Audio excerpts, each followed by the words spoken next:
ကျွန်တော်တို့အခုကင်ထားတဲ့ဖုန်းဝတ်ထားတဲ့အင်ကြီးတွေကဘယ်ကနေရောက်လာတာလဲလို့စဉ်းစားဖို့ပါသလားဒီနေ့ခေတ်ကမ္ဘာလုံးဆိုင်ရာကုန်သွယ်ရေးစနစ်ကြီးဘလို့စခဲ့တယ်လဲဆိုတာသိချင်လွန်ခဲ့တဲ့နှစ်900လောက်တုန်းကတေမင်းတမန်ခီးစဉ်တစ်ခုပြန်သွားကြည့်ရမှာပါတကယ်လို့အဲ့ဒီခီးစဉ်ကမအောင်မြင်ခဲ့ဘူးဆိုရင်ကျွန်တော်တို့အခုခေတ်သုံးနေတဲ့နည်းပညာတွေကဒီလောက်မြန်ဆန်လာမှာမဟုတ်ပါဘူးမကျန်လန်ရဲ့16ရာစုတုန်းကစွန့်စားခံကျွန်တော်တို့ယနေ့ခေတ်21ရာစုနဲ့ပါဆိုင်လဲလို့တွေးချင်တွေးနိုင်ပါတယ်တကယ်တော့ယနေ့ခေတ်နဲ့ဆက်ဆက်မှုတွေရှိပါတယ်ဘယ်လိုမျိုးလဲဆိုတော့ကျွန်တော်တို့ကအိမ်မှာထိုင်နေပြီးတော့နိုင်ငံတကာပစ္စည်းတွေအလွယ်တကူမှားယူနေနိုင်တာကဘာကြီးတစ်ခုလုံးစီးပွားရေးအရာချိတ်ဆက်နေတာမကျန်လန်တို့ခက်ခဲရှာဖွေခဲ့တဲ့ပင်လယ်ရေကြောင်းလမ်းမကြီးတွေကြောင့်စတင်ခဲ့တာပါလူသားတယောက်ကပါရှိမှမသိတဲ့ပင်လယ်ပြင်ကြီးတွေကိုတင်မောငါးစီအဖွဲ့သား290နဲ့ထွက်သွားတယ်နောက်ဆုံးမှာ18ယောက်ပဲပြန်လာနိုင်ခဲ့တာပါအဲ့ဒီခေတ်တော့မြေပုံတွေကမပြည့်စုံသေးဘူးရေလမ်းကြောင်းတွေလည်းတခြားမသိရသေးဘူးပြီးတော့သူနောက်ပြန်လှည့်လို့မရဘူးဒါပေမဲ့သူ့မှာယုံကြည်ချက်တစ်ခုရှိတယ်ငါတို့ကဘာကြီးကိုပတ်နိုင်တယ်အဲ့ဒီစိတ်ကိုလက်တွေ့လှုပ်ခဲ့တဲ့လူဟာဖာရီနဲ့မကြက်လန်ဖြစ်ပါတယ်ဒါပေမဲ့သူစားခဲ့တဲ့ခီးကိုသူကိုယ်တိုင်အဆုံးမသတ်နိုင်ခဲ့ပါဘူးသူ့ဘဝကိုပေးဆက်ခဲ့ရပေမဲ့သူ့ရဲ့ခီးစဉ်ကလူသားသမိုင်းကိုအမြဲတမ်းပြောင်းလဲသွားစေခဲ့ပါတယ်မကြက်လန်တို့ရဲ့ခီးစဉ်ကြောင်းပြောမယ်ဆိုရင်ကဘာကြီးလုံဝင်ကြောင်းတက်တည်ပြတာတွေနဲ့ဆက်ဆက်မှုတွေရှိပါတယ်ကဘာကြီးလုံဝင်ကြောင်းကိုလူသားတွေမသိခဲ့ကြတာမဟုတ်ပါဘူး BC 600စုတော့ပိုက်တာကိုရက်စ်ကတသနာအမြင်ဖြစ်ထုတ်ပြောခဲ့တယ်အရစ်စတိုတယ်ကလာချက်ချိန်မှာလာပေါ်ကြောက်တဲ့အရေးကကွေးနေတာကိုကြည့်ပြီးတက်တည်တချို့ပြခဲ့တယ် BC 240လောက်မှာအီရာတိုစတီနီကနေရောင်ရဲ့အရေးကိုအသုံးပြုပြီးကဘာအရွယ်စားကိုအနည်းဆက်ဆုံးတွက်ချက်နိုင်ခဲ့ပါတယ်ဒါပေမဲ့အတွေ့အကြုံနဲ့လက်တွေ့တက်တည်ပြခဲ့တဲ့သူကတော့16ရာစုတော့ဖာရီနံမကျန်လန်ဖြစ်ပါတယ်16ရာစုအစပိုင်းတွေမှာဥရောပနိုင်ငံတွေကကမ္ဘာကြီးရဲ့တစ်ပတ်ချမ်းမှာဘာတွေရှိမလဲဆိုတော့အရင်သိချင်နေကြတဲ့အချိန်ပါအထူးသဖြင့်အာရှတိုက်ရဲ့ Spine Island လို့ခေါ်တဲ့လက်နက်ကျွန်းစုကသူတို့အတွက်တော့ရနာတာကြီးတစ်ခုပါပဲဘာလို့လဲဆိုတော့အဲ့ဒီခေတ်တော့ဟင်းခက်အမွေးကြိုင်တွေကရွှေထက်တောင်တန်ဖိုးကြီးပါတယ်ဒါကြောင့်ပဲနိုင်ငံတိုင်းကမေခွန်းတစ်ခုတည်းပဲမေးနေကြတာပါဒီကျွန်းစုကိုအမြန်ဆုံးရောက်နိုင်မယ့်လမ်းကြောင်းဘယ်မှာလဲဆိုတာပါပဲလူအများစုကအရှိဘက်လမ်းကြောင်းတွေကိုပဲစဉ်းစားနေတဲ့အချိန်မှာမကြလန်ကတော့သူတို့နဲ့မတူခဲ့ပါဘူးမကြလန်ကအနောက်ဘက်ကိုသာရွက်လွှတ်ရင်အာရှကိုရောက်နိုင်မယ်နောက်ဆုံးကဘာကြီးကိုတော့ပတ်နိုင်မယ်ဆိုပြီးတွေးခဲ့တာပါ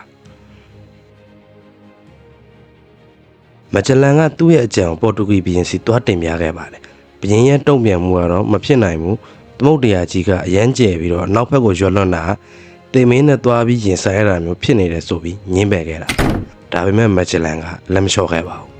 းသူစပိန်ကိုသွားတယ်သူ့ရဲ့အကြံကိုစပိန်ဘီရင်စီမှာသွားတင်ပြခဲ့တာပါအဲ့ဒီအချိန်တုန်းကပေါ်တူဂီကအရှေ့ဘက်လမ်းကြောင်းအာဖရိကဘက်ကိုထိန်းချုပ်ထားပြီးသားပါစပိန်တို့အနောက်ဘက်လမ်းကြောင်းကတခုတည်းသောအခွင့်အရေးဖြစ်ခဲ့တာပါဒီနေရာမှာစပိန်ဘီရင်ဒီနေ့ခေတ်ရင်းနှီးမြှုပ်နှံသူတယောက်နဲ့တူနေပါတယ်မက်ချလန်ကတော့စတက်အတစ်ခုကိုတီထောင်ခြင်းနဲ့လူပေါ့မက်ချလန်ရဲ့ခီးစဉ်ကအန်ဒီယံများပေမဲ့အောင်မြင်သွားရင်တော့တစ်ကမ္ဘာလုံးဆိုင်ရာအောင်မြင်မှုရနိုင်တယ်အကျိုးမြတ်ကိုမျှော်လင့်ပြီးတော့စပိန်ဘီရင်ကရင်းနှီးမြှုပ်နှံပေးလိုက်တာပါမက်ချလန်ကပေါ်တူဂီလူမျိုးပါဒါပေမဲ့သူ့နိုင်ငံသူ့ကိုရွေးချယ်ခဲ့ပါဘူးတခါတလေတမိုင်းကစစ်ပွဲတစ်ပွဲကြောင့်မပြောင်းလဲပါဘူးရွေးချယ်မှုတစ်ခုကြောင့်ပြောင်းလဲတတ်ပါတယ်1919ခုနှစ်မှာစပိန်ဘီရင်ချားစ်ရဲ့အကူအညီနဲ့တင်မောငါးစီဖွဲ့သား290နဲ့တူမက်ချလန်ရဲ့ခီးစဉ်ကြီးစတင်ခဲ့ပါတယ်လာအနှဲငယ်ကြာပြီးတဲ့နောက်တောင်အမေရိကတိုက်အောက်ဘက်မှာအရန်ကျင်းပြီးအန်ဒီယံများတဲ့ရေလမ်းကြားတစ်ခုစတွေ့ခဲ့ကြတာပါဒီနေ့မှာတော့အဲ့ဒီနေရာကို straight တော့မကြလန်လို့ခေါ်ပါတယ်မကြလန်ရေလက်ကြားပါဒီရေလက်ကြားကိုဖက်ပြီးတဲ့နောက်အရန်ကျင်ဝင်တဲ့ပင်လယ်ပြင်တစ်ခုကိုရှာတွေ့ခဲ့တာပါပင်လယ်ပြင်ကြီးကတိတ်ဆိတ်နေခဲ့တယ်အဲ့ဒါကြောင့်မကြလန်ကအဲ့ဒီရေပြင်ကျဲကြီးကို Pacific ငြိမ်းချမ်းသောပင်လယ်ဆိုပြီးနာမည်ပေးခဲ့တာပါဒီအခိုက်အတန့်မှာမက်ချလန်ကကဘာမြေကြီးရဲ့အရွယ်စားအရန်ကြီးတဲ့အကြောင်းသူသိသွားတယ်တခြားလူတွေလည်းပို့ပြီးတော့ကဘာမြေကြီးရဲ့အရွယ်စားကိုနားလည်သွားတဲ့လူတစ်ယောက်ဖြစ်လာခဲ့တာပါတကယ်လို့သာမက်ချလန်ဒီရေလက်ကြောင်းရှာမတွေ့ခဲ့ဘူးဆိုရင်ဘာဖြစ်သွားမလဲစပိန်ကအာရှကိုရောက်ဖို့အနောက်ဘက်လမ်းကြောင်းတွေကိုဆွန့်လွတ်လိုက်တော့မှာလားအဲ့ဒီလိုဆိုရင်ဒီနေ့ခေတ်အမေရိကတိုက်တောင်ပိုင်းမှာစပိန်စကားပြောတဲ့နိုင်ငံတွေအောင်ရှိနေပါအောင်မလားဒီရေလက်ကြားကကဘာသမိုင်းရဲ့အချိုးကွေးတစ်ခုပါပဲကျွန်တော်တို့ကျောင်းစာအုပ်တွေမှာဆိုရင်ဟီးရိုးတယောက်တည်းကိုပဲရွေးတတ်ပါတယ်ဒါပေမဲ့သမိုင်းမှာအမြဲတမ်းဟီးရိုးတယောက်တည်းနဲ့မပြီးပါဘူးမကြံလန်တို့ပစိဖိတ်သမုဒ္ဒရာကိုဖျက်တဲ့အချိန်မှာဆာလာမွတ်သိမ့်မှုယောဂဘေးရတွေနဲ့တင်းမောပေါ်ပုံကံမှုတွေကြောင့်အဖွဲ့သားအများပြားတည်ဆုံခဲ့ရတာပါ ကျွန်တော်တို့ဒီနေ့ခေတ်မြေပုံပေါ်မှာလမ်းကြောင်းလေးတစ်ကြောင်းဆွဲလဲရတာအရန်လွယ်ပါတယ်ဒါပေမဲ့သမိုင်းမှာလမ်းကြောင်းတစ်ကြောင်းလေးဖန်တီးဖို့ပိတ်ဆက်ခဲ့ရတဲ့အရာတွေတန်ဖိုးကြီးပါတယ်အစာအိစာပြက်လက်တဲ့အတွေ့တင်မောသားတွေကတင်မောဘွားကြွက်တွေကိုဖန်ဆာခဲ့ရတယ်တေးပြားတွေကိုတော့ပြုတ်စားခဲ့တဲ့အထိဖြစ်ခဲ့တာပါဒါကတော့အောင်မြင်မှုရဲ့နောက်ွယ်ပိတ်ဆက်ခဲ့ရတာတွေပါနောက်ဆုံးမှာတော့မကျန်လန်တို့အဖွဲ့ကဖိလစ်ပိုင်ကျွန်းစုကိုရောက်ခဲ့ပါတယ်မကျန်လန်ဒေသခံတပ်ပွဲတစ်ခုတည်းကိုလည်းပါဝင်ခဲ့ပါတယ်အဲ့ဒီမှာဒေသခံကောင်းဆောင်လာပူရဲ့တပ်ဖွဲ့ရင်းနဲ့ရင်ဆိုင်ရင်မက်တန်ကျွန်းရကန်ချင်းမှာမကျန်လန်တယောက်အသက်ပေးလိုက်ရပါတော့တယ်ဥရောပသမိုင်းတွေမှာတော့မကျန်လန်စွန့်သားသူသူရဲကောင်းတယောက်ဖြစ်ပေမဲ့ဖိလစ်ပိုင်တွေအတွက်ကတော့လာပူကနေချက်ကျူးကျော်သူကိုတိုက်ထုတ်ခဲ့တဲ့ပထမဆုံးအမျိုးသားသူရဲကောင်းပါ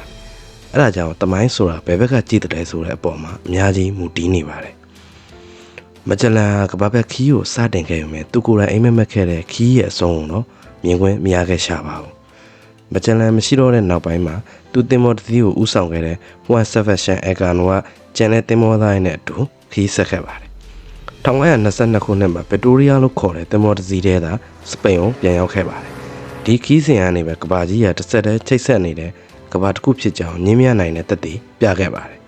16ရာစုတော့လူတွေအတွက်တော့ပစိဖိတ်သမုဒ္ဒရာကိုဖျက်ဆီးနေရတာဒီနေ့ခေတ်အင်ကာဂျိုတွားပြီးစူးစမ်းလေ့လာလာရင်လည်းတွားတူနေပါတယ်။ဘာရှိမှမသိတဲ့အန်တယ်များတဲ့နေရာတွေကိုတွားပြီးစူးစမ်းလေ့လာနေရတာပါ။ဒါ့အပြင်မကျလန်ရဲ့အဖွဲ့သားတွေပြန်ရောက်လာတဲ့ချိန်မှာသူတို့ရဲ့မှတ်တမ်းအရ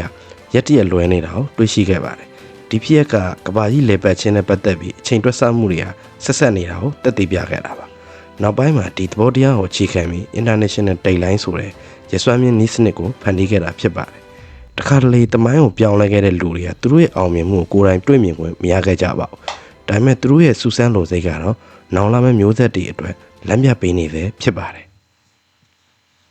တကယ်တော့မကျလန်ဆိုတာပေါ်တူဂီကအပယ်ခံပြီးတော့စပိန်မှာခိုလုံခဲ့ရတဲ့သသိန်းတယောက်ပါ။သူခီးစဉ်မှာတင်မောသားတွေရဲ့တစ္ဆာဖောင်းမှုအစာငတ်မှုနဲ့မရေရာတဲ့အနာဂတ်တွေကိုသူတယောက်တည်းရင်ဆိုင်ခဲ့ရတာပါ။သူကကဘာဘက်ခီးကိုအောင်မြင်အောင်ဥဆောင်ပေးခဲ့တဲ့သူရဲ့ကောင်ဖြစ်သမိုင်းမှာမတန်းတိခံရပေမဲ့တကယ်လက်တွေ့မှာတော့သူ့မိသားစုကမရှိတော့ပါဘူး။သူစူးစမ်းရှာဖွေခီးထွက်နေစမှာပဲသူ့ရဲ့သားလေးကဆုံးပါသွားခဲ့ပါတယ်။ဗစ်တိုးရီးယားတင်မောပြန်ရောက်လာပြီးမကျလန်အသက်ခံကြောင်းသိတဲ့အချိန်မှာလဲသူဇနီးကတာအောခင်ပွန်ဆုံးရှုံးလိုက်ရတဲ့ဝေဒနာနဲ့အတူတိတ်ဆုံးသွားခဲ့ပါတယ်။ဒါဟာသမိုင်းရဲ့ခါတီးတဲ့အမှန်တရားတစ်ခုပါ။အောင်မြင်မှုဆိုတာနောက်ွယ်ရာပိတ်ဆက်မှုတွေနဲ့တိဆောက်ထားတာဖြစ်ပါတယ်။ဗီဒီယိုလေးကိုအဆုံးထိကြည့်ပေးကြရတဲ့အတွက်အားလုံးကိုကျေးဇူးတင်ပါတယ်ဗျာ။နောက်ဗီဒီယိုတွေမှာလည်း Short Discovery ခေတ်တုန်းကနာမည်ကြီးပုဂ္ဂိုလ်တွေရဲ့အကြောင်းတွေကိုတင်ဆက်ပေးသွားဖို့ရှိပါတယ်။နောက်ဗီဒီယိုမှာကျွန်တော်တို့အားလုံးအတူတူပြန်ဆောင်ကြပါမယ်။